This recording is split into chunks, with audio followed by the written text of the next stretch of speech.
Taman Wisata Alam Sibolangit di Liserdang, Sumatera Utara memiliki luas 24,8 hektar. Sempat ditutup sejak tanggal 26 Maret 2020 dan dibuka kembali di bulan Oktober 2020 oleh Kepala Balai Besar Konservasi Sumber Daya Alam Sumatera Utara. Reaktivasi TWA Sibolangit ini diharapkan dapat meningkatkan perekonomian masyarakat sekitar serta mampu meningkatkan kesadaran masyarakat untuk menjaga lingkungan, tentu saja dengan tetap mematuhi protokol kesehatan pandemi COVID-19. Tidak hanya gencar mengedukasi masyarakat luas tentang pentingnya konservasi lingkungan sekitar dan juga hutan di kawasan Sibolangit, Taman Wisata Alam Sibolangit ini juga melestarikan budaya Karo dengan membina kelompok sadar wisata yang terdiri dari ibu-ibu dan remaja. Mereka menjual tanaman hias untuk berbagai kegiatan kerelawanan mereka di bidang pelestarian lingkungan. Tidak hanya kelompok sadar wisata, duta-duta pariwisata dan lingkungan muda juga diajak bekerja sama untuk mengampanyekan pentingnya pelestarian lingkungan, khususnya menjawab permasalahan sampah, dampak buruk sampah bagi lingkungan khususnya hutan, dan juga pelestarian satwa liar dan langka.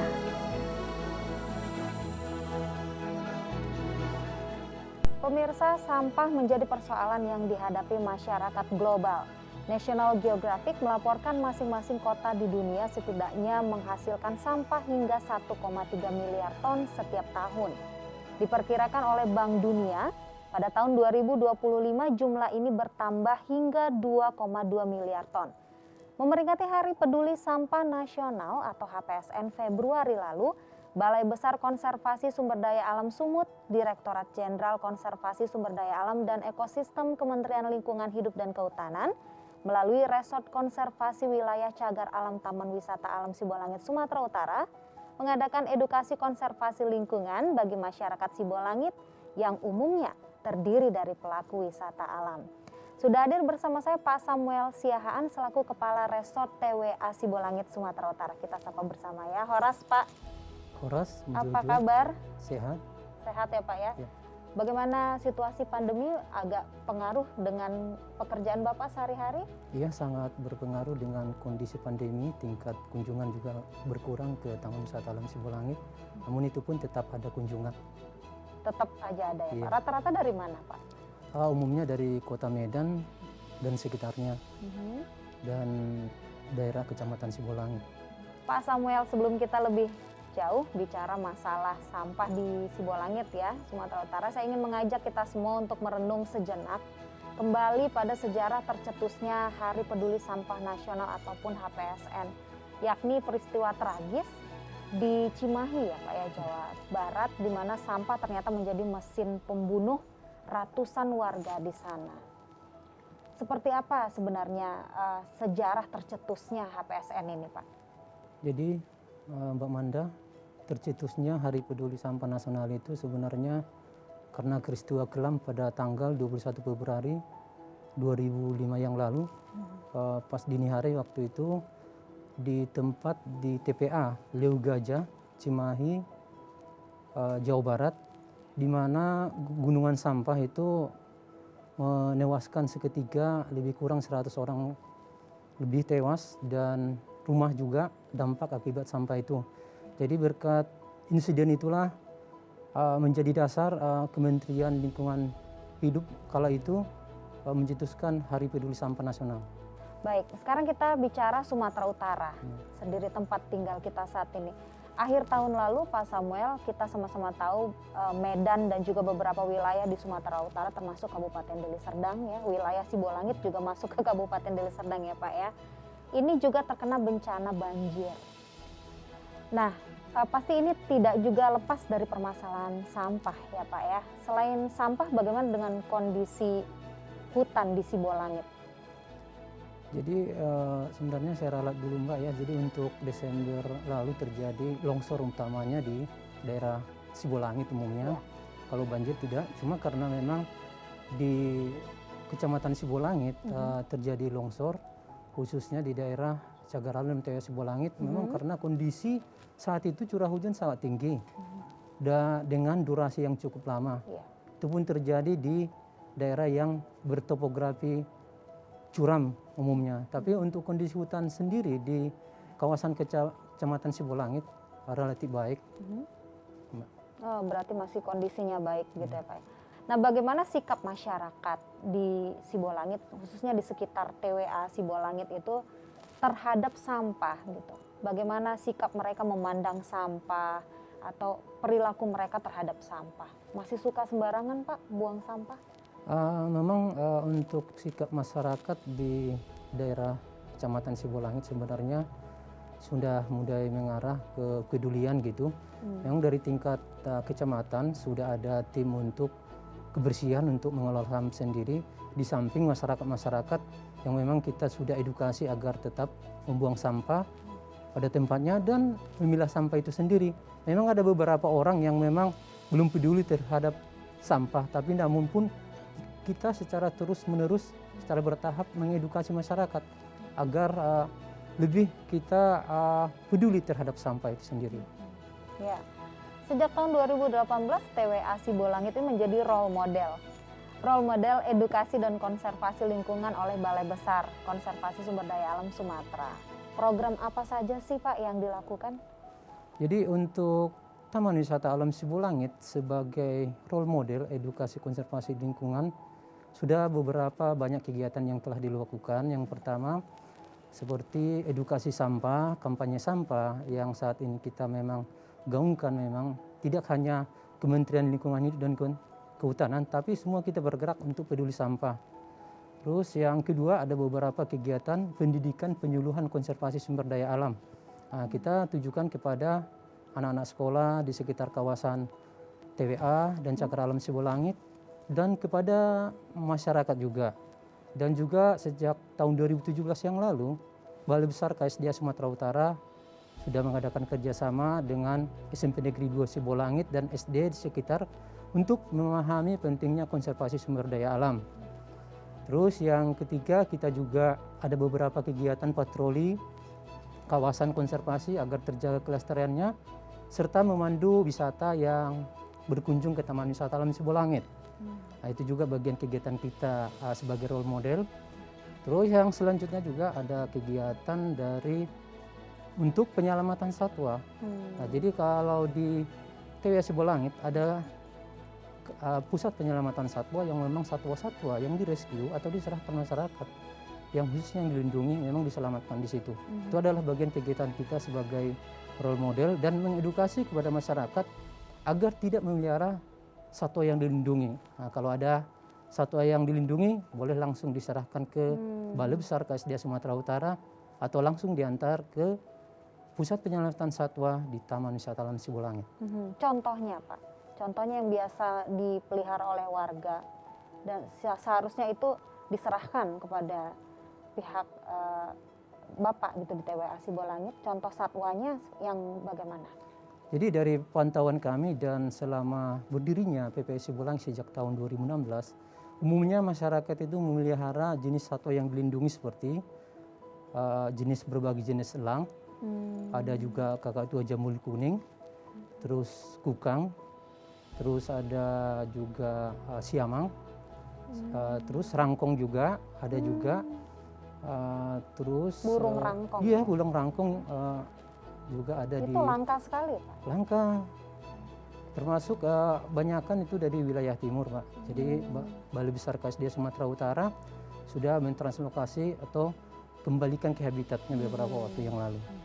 Berarti ini kesadaran warga juga sendiri untuk menyerahkan atau pihak Bapak yang mendatangi mereka Pak? Ada beberapa memang masyarakat secara sadar menyerahkan kepada Balai Besar KSDA Sumatera Utara dan ada tim rescue dari Balai Besar KSDA Sumatera Utara untuk mengecek keberadaan satwa itu berdasarkan laporan dari masyarakat. Dan ada call center-nya Mbak. Oh baik, berarti kalau di sekitar saya ada saya lihat gitu, saya bisa lapor ke BKSDA? Iya bisa langsung Mbak. Baik. Jadi langsung melalui call center atau petugas atau langsung mungkin ke Taman Wisata Alam Sibolangit yang memang posisi pusat penyelamatan satwanya ada di sana. Ya baik. Pak, Sibolangit ini kan kawasan wisata alam. Banyak pelaku wisata yang bergantung hidupnya pada alam ini gitu ya Pak. Kan banyak yang punya mengelola kawasan pemandian yang di pinggir sungai di Sibolangit yang sungainya begitu jernih. Bagaimana menurut Bapak kesadaran mereka dalam menjaga alam? Jadi untuk daerah Sibolangit khususnya memang banyak wisata alam, khususnya sungai. Dalam menjaga alam kita secara berkala mengedukasi mereka agar menjaga kelestarian alam, karena memang alam itu dengan kita jaga akan memberi dampak yang baik bagi kita. Jadi ada beberapa program yang kita tularkan kepada pelaku wisata agar pertama peduli terhadap alam melalui gerakan seperti menanam pohon, terus aksi bersih sampah sepanjang sungai.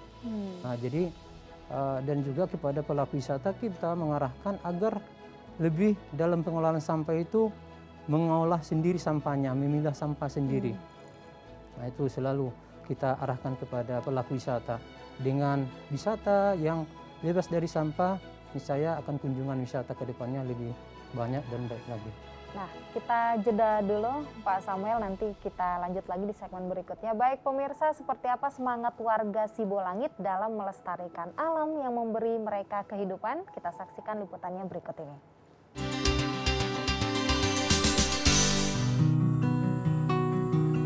Memperingati Hari Peduli Sampah Nasional setiap bulan Februari, Taman Wisata Alam Sibolangit yang telah menjadi role model edukasi konservasi lingkungan sejak tahun 2018 oleh Balai Besar KSDA, Direktorat Jenderal Konservasi Sumber Daya Alam dan Ekosistem, Kementerian Lingkungan Hidup dan Kehutanan ini mengadakan aksi pungut sampah yang dihadiri kelompok sadar wisata dan juga relawan pelestarian lingkungan.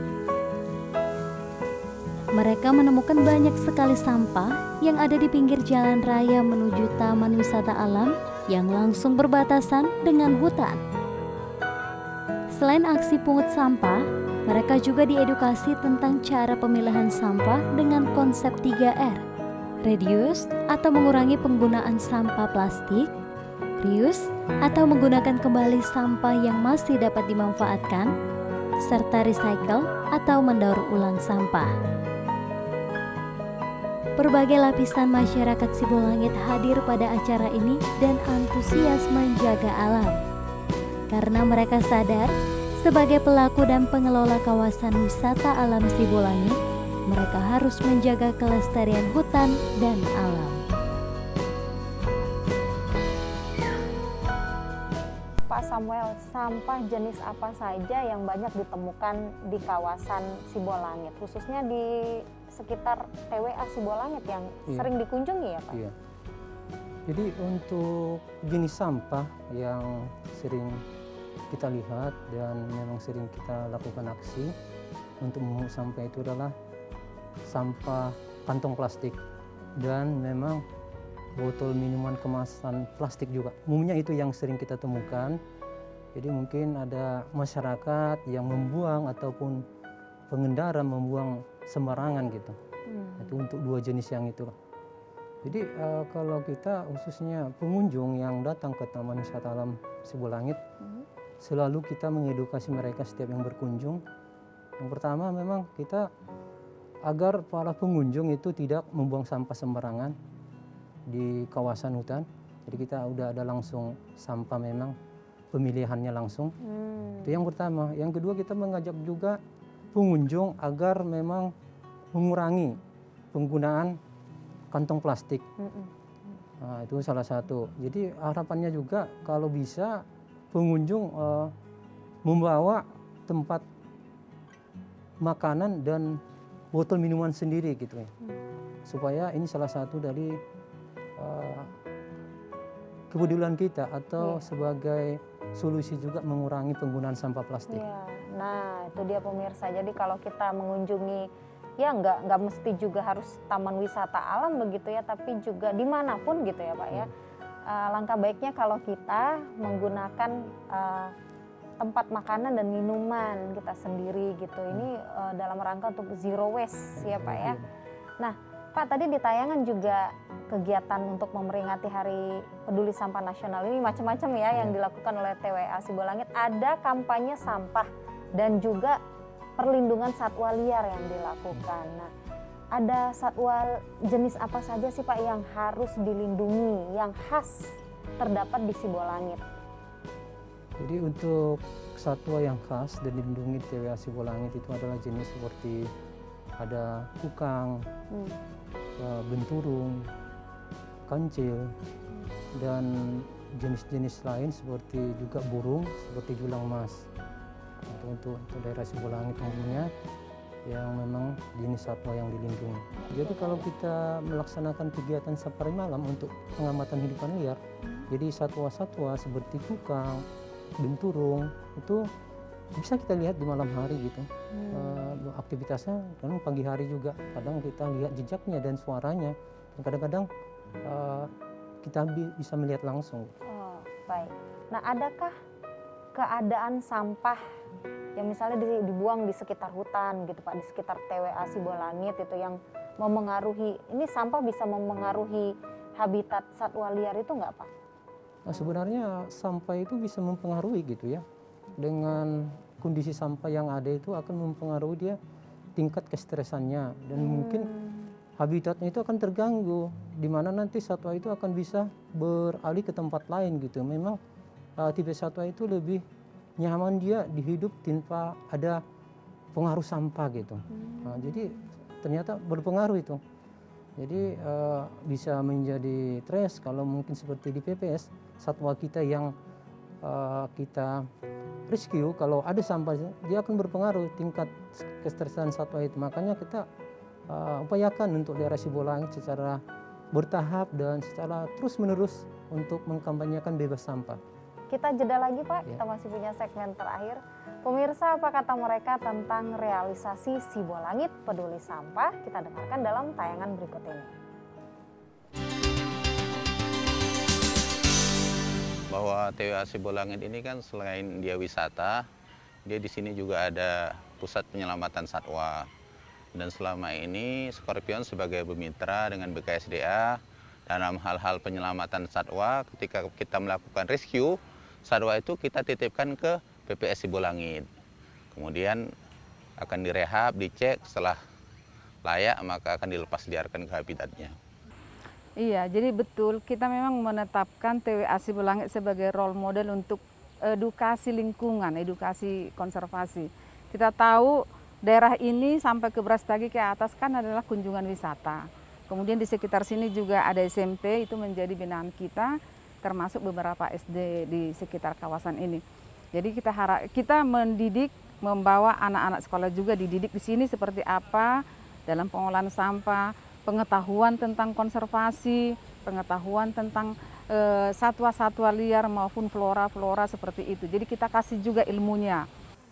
Ya kami lah selaku relawan sangat mendukung kegiatan yang kayak gini. Ya, jadi kami mengharapkan agar ini jangan prioritas saja gitu. Jadi kami mengharapkan agar ya seterusnya lingkungan hidup kita ini terjaga dengan baik. Supaya ya untuk masa depan anak dan cucu. Itulah yang kami harapkan dari relawan. Pak Samuel, apa pesan Bapak untuk para pelaku wisata dan juga wisatawan nih khususnya yang domestik ya, untuk yang mereka itu suka datang berkunjung ke Sibolangit, karena Sibolangit ini jaraknya relatif dekat dengan kota Medan, jadi banyak juga yang datang ke sana ya Pak ya. Nggak pernah sepi Pak, nggak pernah sepi pengunjung ya? Ada juga seperti itu. Apa pesan Bapak untuk mereka? Oh, jadi kalau untuk pesan kami untuk para pengunjung yang datang ke Taman Wisata Alam Sibolangit ataupun kawasan wisata alam lainnya yang berada di Kecamatan Sibolangit, kami menghimbau agar lebih kita menjaga alam dan lingkungan, tidak merusak alam lingkungan itu dengan seperti hal-hal yang sepele sebenarnya, membuang sampah sembarangan. Jangan. Jadi kita lebih khususnya sampah kita bisa mengelolanya dengan menaruh ke tempat sampah yang ditentukan, atau yang paling ngetren sekarang kita mengurangi penggunaan sampah plastik terus penggunaan tempat-tempat belanja kita bawa sendiri dari rumah, itu salah satu pesan kepada pengunjung, dan khusus tempat makanan dan minuman. Nah, jadi silakan bawa aja sendiri. Jadi salah satu untuk mengurangi dampak penggunaan plastik. Itu mungkin kepada pesan kami kepada pengunjung yang datang ke TWA Sibolangit atau wisata alam lainnya yang berada di Kecamatan Sibolangit. Ya, kalau kepada pelaku wisata yang mengelola wisata alam khususnya yang di pinggir sungai begitu Pak, yang pemandian, yang mereka juga rentan terkena banjir bandang. Jadi, apa pesan Bapak? Pesannya sebenarnya kepada pelaku wisata itu agar mengelola sampah dengan bijak, tidak membuang sampah sembarangan. Terus untuk pengelola wisata juga agar menjaga lingkungan.